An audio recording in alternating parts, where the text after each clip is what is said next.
Calma. Aí, nós queremos dizer o seguinte: que esses parâmetros são parâmetros globais da máquina. Bom, vê. Agora, a corrente que vai entrar aqui não é I1. A corrente que vai entrar aqui é a corrente da fase A, a corrente da fase B e a corrente da fase C. Aqui vai derivar a corrente de magnetização proporcionada pela fase A, B, C. Aqui vai ser a parcela da corrente da fase A com a da B com a da C. Então, existe uma forma de se fazer, isso é virtual, existe uma forma de se controlar essas duas componentes através da conjugação, do jeitão dessas três correntes, em amplitude e em fase. Ok? Lembre-se, nós vamos transformar essas três correntes em duas, D e Q. Eu vou adiantar para vocês agora, mas nós vamos provar isso. Essas duas correntes entram aqui, D e Q. Chega aqui, uma preferencialmente vai para lá, a outra desceu para cá.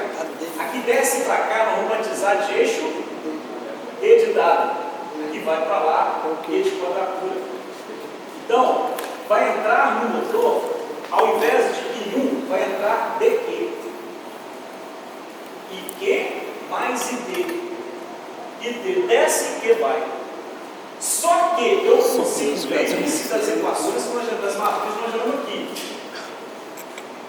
Nós conseguimos, através da conjugação de ABC, nós conseguimos controlar D e Q separadamente.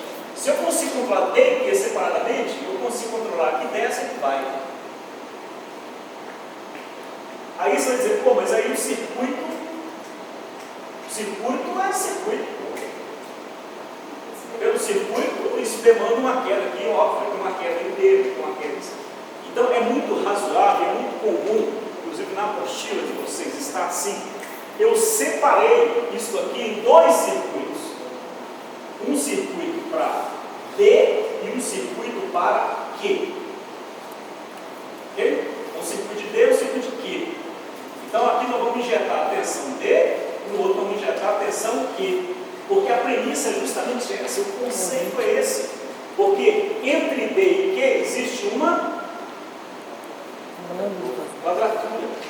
Se eles estão em quadratura, o princípio de vetores em quadratura é que eles são desacoplados, independentes. Se esse variar, não tem componente desse. Se esse variar, não tem componente desse. Então eu consigo variar D e Q separadamente. Eles não se afetam mutuamente. A técnica leva a isso. Por isso que primeiro nós aplicamos a matriz que coloca os dois em quadratura. Primeira coisa, coloquei em quadratura. Depois a gente transforma o referencial. Ok? Isso nos possibilita ter controle de duas componentes. De eixo P e de eixo Q. Agora, veja. Entendeu? Mas você vai entender. Quando nós desenvolvemos o circuito equivalente do MIT, ou fase, me ajudem aqui a construir o diagrama fasorial. O diagrama fasorial parte o seguinte, olha, vamos colocar o IM como referência. Isso aqui está mais claro, o EM, aliás, como referência. Se nós temos o EM aqui, onde que está a corrente de magnetização? O EM é a tensão em cima da reatância pura de magnetização. 90 graus, em avanço ou em atraso? Corrente numa reatância está atrasada. Então, aqui está a corrente de magnetização. Okay? Bom, aí circula a corrente de magnetização, gera o fluxo de magnetização. Esse fluxo de magnetização induz uma tensão no motor, considerando o circuito separado. A tensão do motor produz uma corrente lá no motor. É o IR ou I2, né? I2. Quando a gente reflete, faz esse circuito refletido, a gente pega essa corrente e coloca ela aqui, ó. E 2. Qual que é a corrente 1? A corrente 1 é essa aqui, ó. E 1. Aí quando a gente acha o I1, a gente calcula essa queda, delta V1. Delta V1 mais a M, a gente acha V1. Então, ó, o I1 mais a queda na resistência, I1 mais a queda na resistência, ele está em fase, esse vetor aqui, ó, R1 e 1. Vê que está em fase com a corrente. Essa mesma corrente circula em X1, produz uma queda em fase com I1. Quando a corrente circula numa reatância, produz uma queda. Essa queda está em fase com a corrente, está adiantada em relação à corrente, está atrasada em relação à corrente. Atrasada? Queda na reatância é J, X, I. J é o operador 90 graus. É a mesma coisa de XI com ângulo de 90. Então, quando a gente aplica J, a gente está avançando a variável em quantos graus? 90. Então, queda na reatância está adiantada, né? É claro, a corrente não está atrasada? Está atrasada em relação à tensão, então a tensão está adiantada. Né? Então, a gente pega essa corrente, 90 graus, tem a queda J, X1 e 1. Olha o V1 aqui, ó. Viu? Tensão adiantada. Não. Ok? Gente, uma vez feito isso, eu sou muito demais. Luan Santana, né? Luan, agora, aplicando o conceito do plano PQ, agora sim, nós vamos pegar aquele algebrismo que nós fizemos e vamos aplicar ao vídeo. Até agora não aplicamos, vamos aplicar agora. Esses termos PQ, vocês vão se lembrar lá das máquinas síncronas polo-salientes, estão lembrados? Máquinas polo-salientes? O eixo direto na máquina síncrona polo-saliente se refere a quê? Isso, na direção do polo. Acabou. Na direção do polo. Ele tem essa linha, cada um tem uma sapata polar. Ali é o eixo dele. E o eixo Q? O eixo Q é perpendicular aqui também. Só isso. Então, o conceito que nasceu lá, ele já define o quê? Que o eixo D está sempre atrelado ao campo. Porque na máquina síncrona, o campo é gerado nos polos. Então, o eixo D se refere à magnetização da máquina. Ok? Bom, nesse conceito, onde você alocaria o eixo D aqui?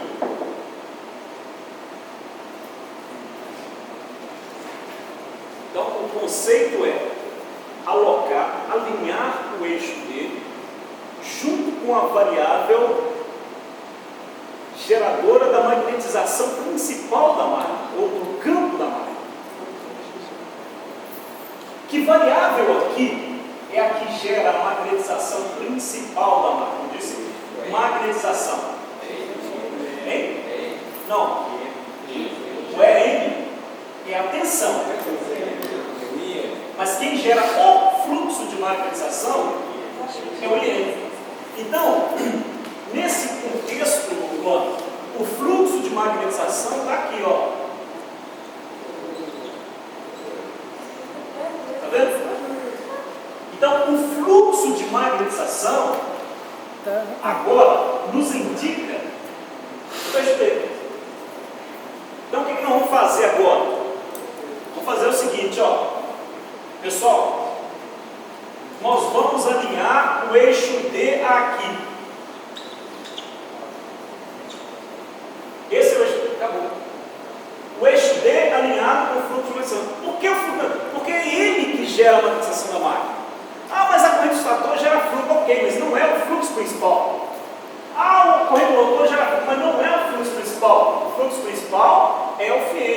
que na verdade gerado pelas correntes dos dois enrolamentos. Estão lembrados?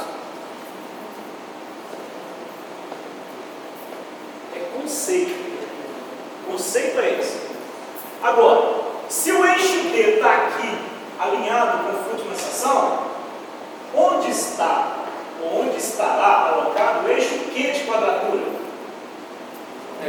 Obrigatoriamente a 90 graus do eixo D, em avanço.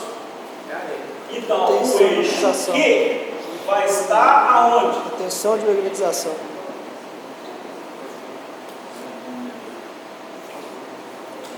Ok?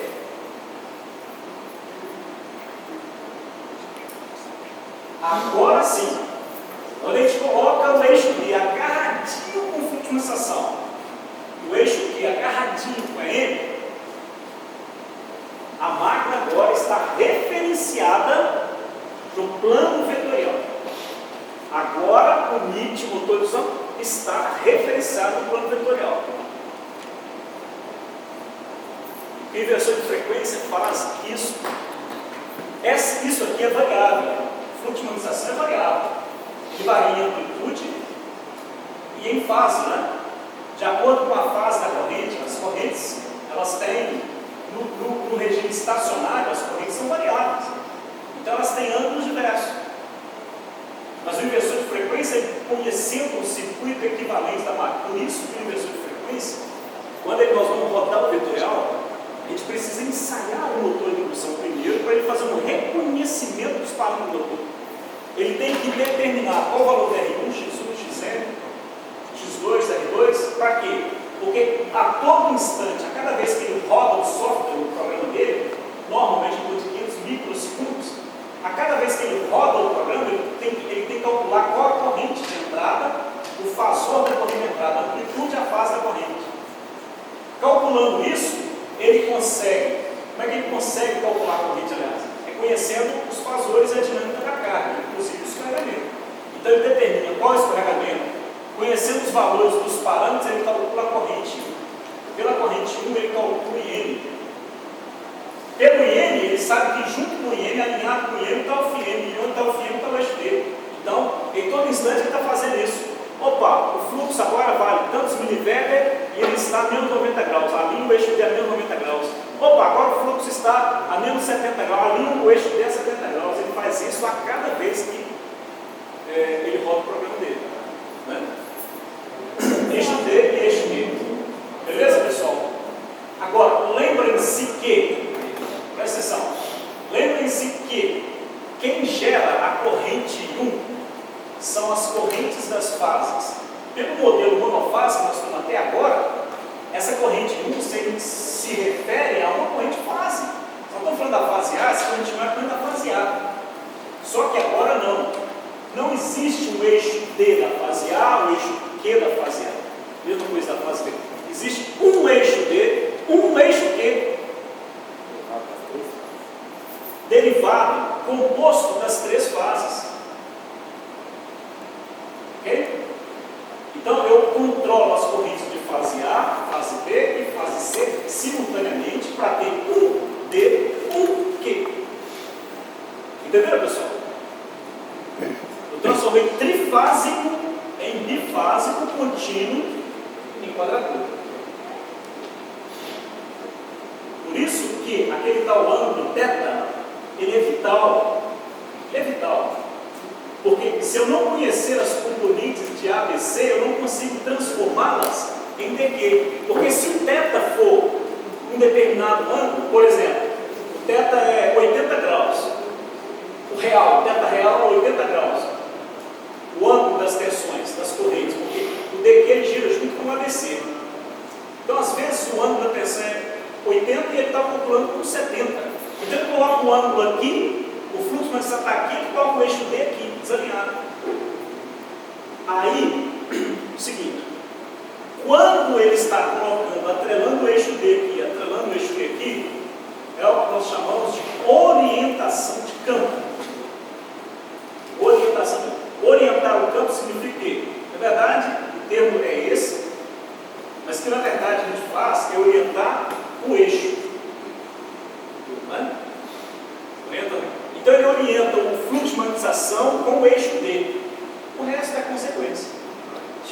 variação de campo. Uma vez que o eixo D está atrelado com φm, o que acontece? E aí, pessoal, quando o eixo D está atrelado com φm, eu não vou mais tratar as variáveis como fluxo de magnetização, nem fluxo da fase A, nem fluxo da fase B, nem corrente da fase A. Eu vou tratar todas as variáveis, fluxo, tensão, corrente, é D e Q e pronto. Se o fluxo de magnetização e a corrente de magnetização estão alinhadas com o eixo D, a corrente de magnetização passa a ser chamada de corrente de eixo direto. Ou seja, não existe corrente que gera magnetização no eixo Q. Só existe corrente. Então, quando nós nos referenciamos e orientamos o fluxo, ou quando o inversor faz isso com o limite, todas as variáveis passam de corrente de magnetização, fluxo de magnetização, passam a ser referenciadas a eixo D. Essa é a primeira parte do vetorial. Depois nós vamos ver uma outra parte um pouco mais complexa, que até facilita a matemática, mas facilita o entendimento. Agora, vamos entender isso, que a corrente de magnetização são as variáveis de eixo D, quando a máquina está orientada na magnetização do eixo D, ou o eixo D orientado na magnetização. Ok, pessoal? D é sempre. D e Q sempre.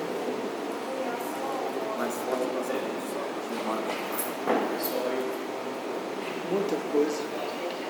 Agora, pessoal, é o seguinte. Como toda máquina que a gente estuda, a gente precisa calcular os conjugados. Torque, né? Aí, vê.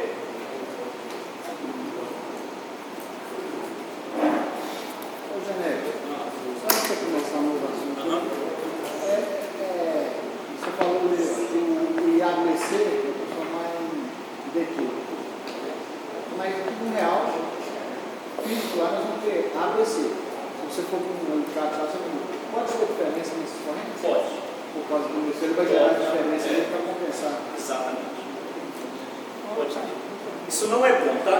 Porque gera corrente de desequilíbrio, e corrente de desequilíbrio ou se equilibra a tensão ou vai para o neutro, né?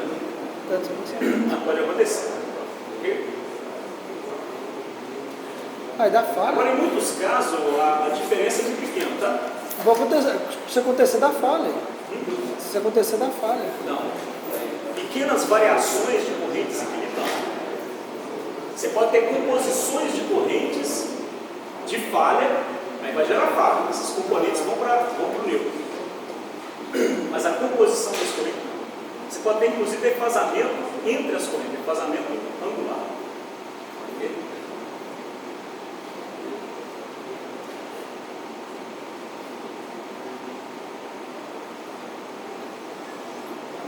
Pode ter, mas isso não é razoável, né? Faça o controle tentando manter o sistema em equilíbrio. Se ele tiver detecção de terra, por exemplo, desequilíbrio de fase produz corrente de terra e aí sensibiliza o relé. Bom, considerando esse circuito, e agora transformando em eixo D e Q, vamos rapidão aqui.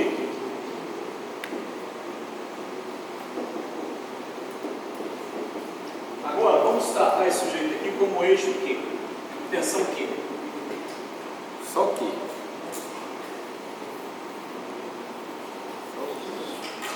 Não, deixe um. V1 ou ABC. V1. Começar por aí. V. O que é a tensão de entrada naquele caso? Aplicando queijo. Nós podemos dizer que V1 ou VABC é o R1, aqui se inclui 1, né? Vai ser o quê? R1 e 1 mais J, X1 e 1. Isso produz a queda no estator. queda direta. Eu posso dizer que o V1 é aquela tensão da impedância do estator mais a tensão aqui em cima da magnetização? Pode dizer? Posso dizer que é o próprio AM aqui? Por quê? Porque a tensão em cima da reatância é a mesma que é aplicada ao rotor, não é? Ou seja, é a tensão do paralelo. Então eu posso dizer que a tensão de entrada é a queda no estator mais a tensão nesse ramo. Correto? E a tensão nesse ramo é o quê? O EM é o quê? É o JXM vezes IM. Ok? Beleza. Agora, eu sei que no nosso referencial, aplicando agora o referencial 5, eu sei que eu vou atrelar as variáveis diretas de quadratura ao MIT. E o D ficou atrelado, alinhado com a magnetização.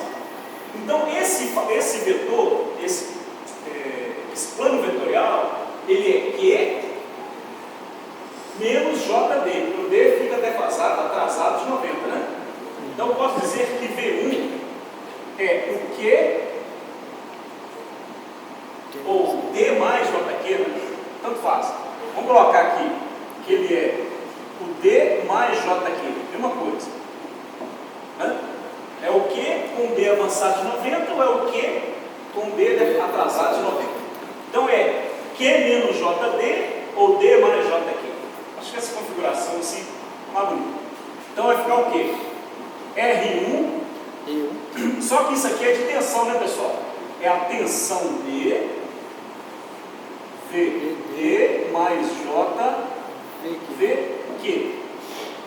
E a corrente? Nas componentes vetoriais? Vai ser o I D mais J e Q. Do estator, tá? Mais, o que é isso aqui? J, X1 que multiplica. O I1, o que é o I1? É o ID mais J e Q. E aqui vamos deixar o IM por enquanto aí. J, XM e M. Depois a gente discute o IM aí. O IM tem um jeitão por aí lá. Então isso aqui vai ser R1 e D mais JR1 e Q. E aí?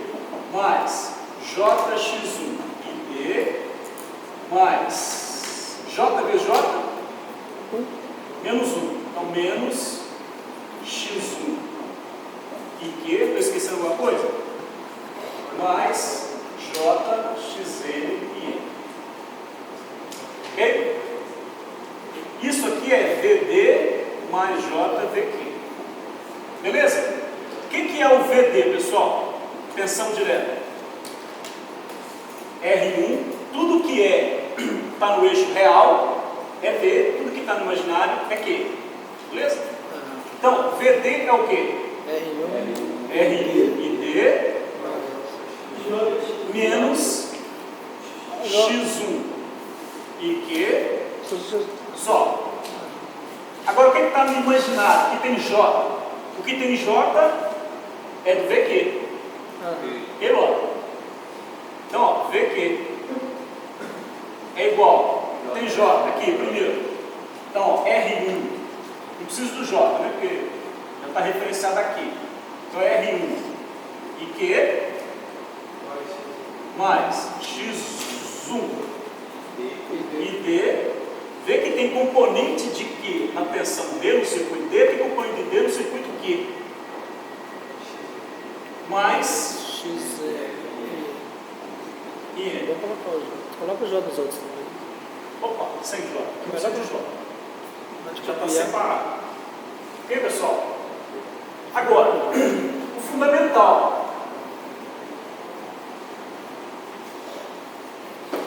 Vou colocar o J, porque daqui uns dias eu não lembro o que é o J. Uns dias você esquece que é o J.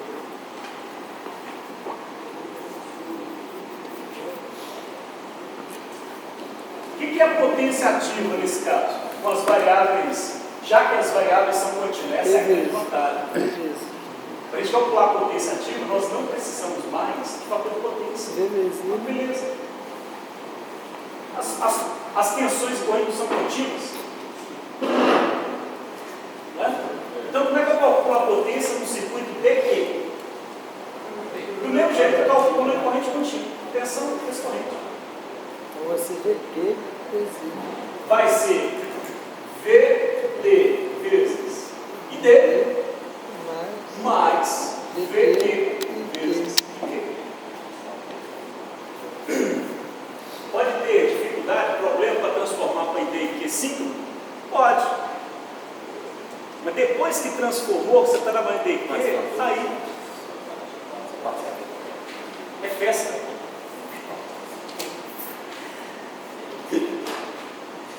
Então, ó, potência. Olha lá, pessoal. O que é VD e ID? O que é VD? VD está lá. Ó. Vamos transformando e multiplicando com ID de uma vez?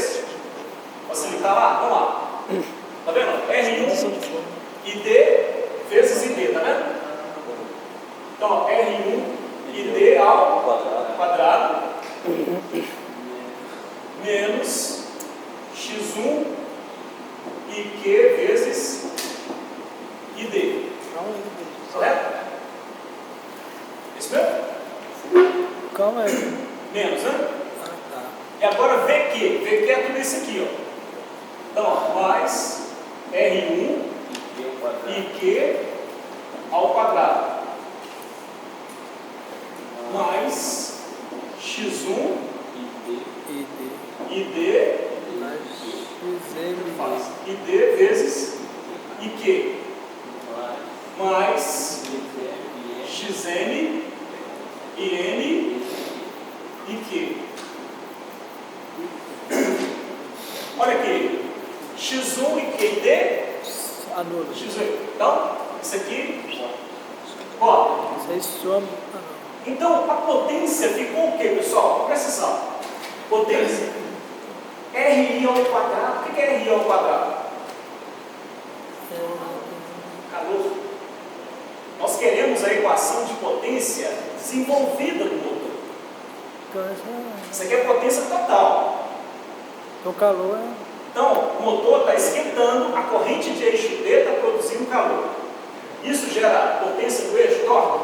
Não, só aquecimento. Então, A corrente de eixo Q está esquentando o motor. Isso gera potência do eixo torque? Não. Então, isso aqui é potência hidráulica produzida pelo eixo D. Isso aqui é potência hidráulica rapaz, produzida então, no final, P pelo eixo é igual a XM, M, Q. Acabou aqui. Então, potência desenvolvida, PD. Potência desenvolvida é o quê? XM, IM, XM, IM e Q. Olha que beleza. Acabou, só jogar na bola. Tem o valor, né? O que é XM, pessoal?